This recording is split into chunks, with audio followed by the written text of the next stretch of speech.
आ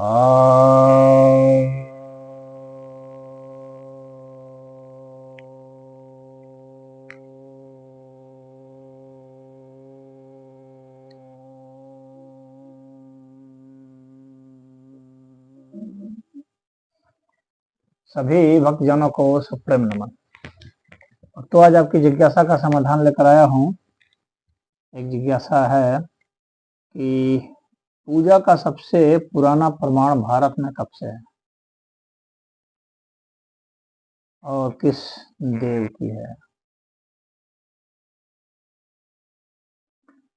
पूजा का सबसे पुराना प्रमाण भारत में मातृ देवी का है और पशुपतिनाथ जी का है, शिव जी का है। सबसे पुराना प्रमाण तो इन्हीं का है।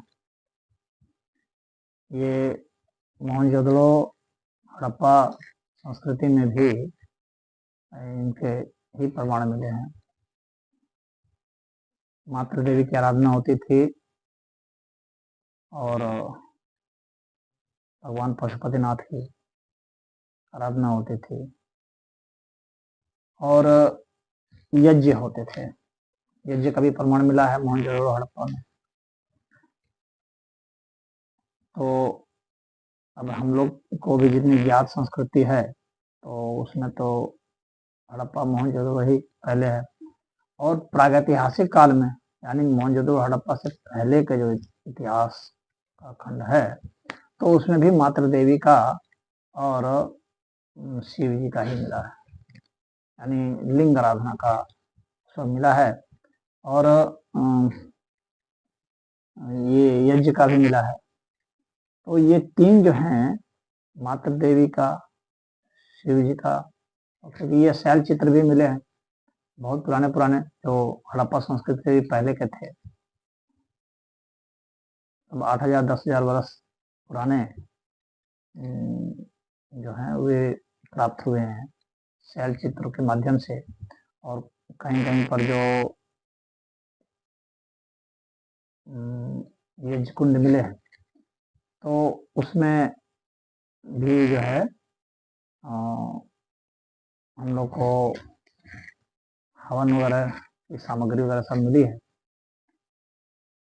कुछ जैसे जौ के अन्न हुए, तिल वगैरह हुए, तो इस तरह के अन्न का वो मिला है और मातृका पात्र वगैरह मिले हैं। तो उनसे तो यही पता चलता है। जैसे ये चित्रकूट वगैरह का जो इलाका है, मध्य प्रदेश का छत्तीसगढ़ का जो इलाका है, तो उसमें इन सब के बहुत प्रमाण मिले हैं। कोई कोई तो 11,000 वर्ष पुराने भी आते हैं, हड़प्पा मोहनजोदड़ो संस्कृति से भी पुराना। तो सबसे पुराना तो हम लोग को इसी का प्रमाण मिला है। और शास्त्र के हिसाब से भी देखें तो वेद में तो इन्हीं का मिला है। हाँ, सूर्य पूजा का भी मिलता है। सूर्य पूजा का भी बहुत पुराना प्रमाण मिलता है और चंद्र पूजा का, चंद्रायन व्रत का भी मिलता है बहुत पुराना प्रमाण। तो ये सब व्रत हुआ करते थे। सूर्य की आराधना, चंद्र की आराधना और शिव की आराधना और देवी सती की आराधना। उड़ीसा में भी मिले हैं इसके प्रमाण और आंध्र प्रदेश में भी मिले हैं। तो उन सबके पहाड़ियों में इन सबके वो मिले हैं प्रमाण। और यहाँ ये जो कलिंग क्षेत्र है, इसको आज हम लोग उड़ीसा कहते हैं कलिंग क्षेत्र, उसमें उस इलाके में भी ये प्रमाण हम लोग को मिले हैं। और विशेष इसकी जानकारी जो है वो तो कहाँ पर मिले हैं तो उसको जो है इतिहास के जो चैनल हैं और इतिहासकार जो हैं वे ही और ज़्यादा स्पष्टता बता पाएंगे। तो मैंने आपको जितना एक मोटे तौर पर जो है बता दिया। खारवेल वगैरह की जो खारवेल शासन में जो हुआ था, तो खारवेल के शासन काल में जो गुफाएं थी तो उस समय में ये सब चित्र मिले हैं और इसका वर्णन मिला है। अगर हम ग्रंथ में देखेंगे तो महाभारत देखेंगे, क्योंकि हम लोग का इतिहास का सबसे पुराना ग्रंथ जो उपलब्ध है वो तो महाभारत ही है। तो उसमें अगर हम लोग देखते हैं तो पूजा का जो वर्णन मिलता है तो वह तो भगवान शिव का ही मिलता है और देवी पार्वती का मिलता है, सूर्य की आराधना का मिलता है, और यज्ञ करके जो है और परम पिता परमेश्वर की आराधना का मिलता है, ब्रह्मा जी की आराधना का मिलता है, विष्णु भगवान की आराधना का मिलता है। तो अगर हम लोग वेद में देखते हैं तो देवी सरस्वती का है, अग्निदेव का है, और इंद्र का है, वरुण का है, और मरुत का है, और शिव जी का तो है ही है महामृत्युंजय मंत्र। तो सब वेद में, और वेद से पुराना ग्रंथ तो विश्व में है ही नहीं। तो उस आधार पर हम लोग कह सकते हैं कि यह काफी पुराना रहा है और इन सभी की आराधना होती आ रही है।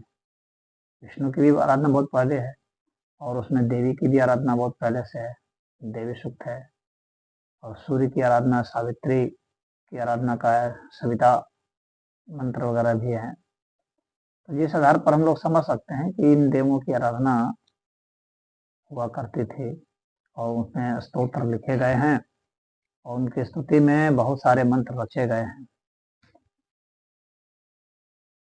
तो इंद्र की, अग्नि की, वरुण की, इन सब की आराधना का वर्णन है।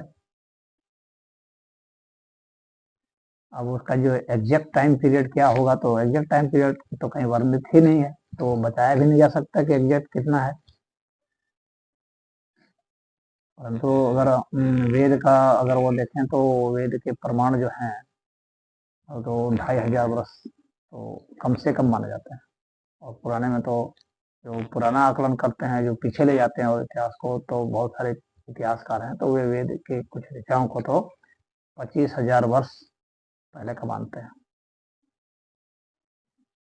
तो अगर हम लोग उससे देखें, मतलब जो हम लोग को पुरातात्विक रूप से जो प्राप्त हो रहे हैं प्रमाण, और अगर साहित्यिक रूप से प्रमाण देखते हैं, दोनों का मैच करते हैं, तो इतना तो पता लगता है कि ठीक है 11,000 12,000 वर्ष पुराना तो हम लोग को मिल ही रहा है कम से कम। और जो है वो पशु बलि भी मिल रहा है, हड़प्पा वगैरह में भी पशु बलि का था और पहले भी पशु बलि का साथ में मिल रहा था, यानी तांत्रिक प्रक्रियाएं भी साथ साथ चल रही थी। तो वो भगवान शिव और मातृ देवी इनका ही ज़्यादा मिलता है, ये पूरे भारत में स्प्रेड थे। और सूर्य की आराधना भी पूरे भारत में होती थी और सूर्य के त्यौहार भी पूरे भारत में मनाए जाते हैं। और जो छठ पूजा है, जो सूर्य की आराधना की पूजा है, तो वह भी बहुत प्राचीन है। छठ पूजा भी बहुत प्राचीन पूजा है। और एक और जो है गुरु पूर्णिमा है, वह भी बहुत प्राचीन है। तो उसमें भी वो भी पहले से चला आ रहा है। तो ब्रह्मा गुरु, बृहस्पति गुरु, शुक्र गुरु, ये सब जो है ये गुरु रहे हैं में। तो देवताओं के गुरु बृहस्पति और दानवों के गुरु जो है शुक्राचार्य, तो ये रहे हैं। लेकिन इन सबकी जो है आराधना जो है सबके गुरु जो माने गए हैं वो शिव ही माने गए हैं। तो शिव की आराधना ही मिला जुला करके सबसे प्राचीन, और सूर्य की आराधना ये मालूम पड़ती है। और वैसे तो वर्षा की, क्योंकि अगर हम लोग बहुत पुराना देखें, अगर जब मनुष्य गुफाओं उफाओं में रहता था, तो जो भौतिक जो परिवर्तन हुआ करते थे, जब उतना वो दार्शनिक नहीं था, तो भौतिक जो परिवर्तन होते थे वातावरण में, तो उसको वह मानता था कि किसी न किसी शक्ति के कारण ये है, तो उससे वो डरता था। तो वर्षा के देव, चाहे बिजली कड़कने से वो इंद्र के रूप में मानते थे, इंद्र देवता है, उनका नाम इस तरह से किए थे। तो यह तो मानना पड़ेगा कि बहुत पहले से ही जब मनुष्य गुफाओं में था, डरता था इन भौतिक परिवर्तनों से, तभी वह कुछ पूजा करता रहा होगा। सांप से डरता था तो उसने भी नाग देवता की पूजा करता रहा। पशुओं से डरता था तो इसलिए पशुपति की आराधना करता था। भयानक भयानक पशु जो हैं तो पशुपति की आराधना, शिव की आराधना उस समय से होती आ रही। तो आंधी तूफान इन सबसे डरता था तो वायुदेव की आराधना होती थी। तो इसके भी मंत्र जो है वो मिलते हैं वेद में। तो जिनसे डरता था उनकी पूजा करता था, और जिनसे प्रसन्न होता था, जिनसे वो सोचता था कि हमारा जीवन अच्छा सुखमय चल रहा है, उनकी भी आराधना करता था। तो पालक की भी आराधना करता था और जो मृत्यु प्रदाता है उसकी भी आराधना करता था। उसी तरह से यम के भी प्रमाण मिलते हैं, यम की आराधना के, यम देवता के। और जो है संतान के लिए भी जो है ब्रह्मा की आराधना करना और देवी की आराधना करना, मातृ देवी की, जो उन्हें संतान दे, तो उनकी भी आराधना होती थी। जब वह दार्शनिक नहीं हुआ था उस समय भी, जिस समय वह काफी प्रकृतिस्थ था, उतना दार्शनिक नहीं हो पाया, उतना वैज्ञानिक नहीं हो पाया था, उतने कारणों का उतना खोज नहीं कर पाया था, उसमें भी इन सब चीजों की आराधना तो वह करता रहा था। क्योंकि हर प्राणी की जिज्ञासा होती है कि भाई, और यह होता है कि उसके संतान हो, वे बचे रहें। तो और संतान के लिए वो प्रजापति और मातृ देवी की आराधना, तो यह आराधना वह बहुत पहले से ही करता रहा है। इसका सटीक डेट तो कहीं है ही नहीं, न कोई दे सकता है प्रमाण इसका डेट का, क्योंकि यह बहुत जब से मनुष्य रहा है तब से आराधना करता रहा। लेकिन इन सारे देवों की आराधना के हमें प्रमाण मिलते हैं, पुरातात्विक प्रमाण भी मिलते हैं और साहित्यिक प्रमाण भी मिलते हैं। तो इसमें इतना ही।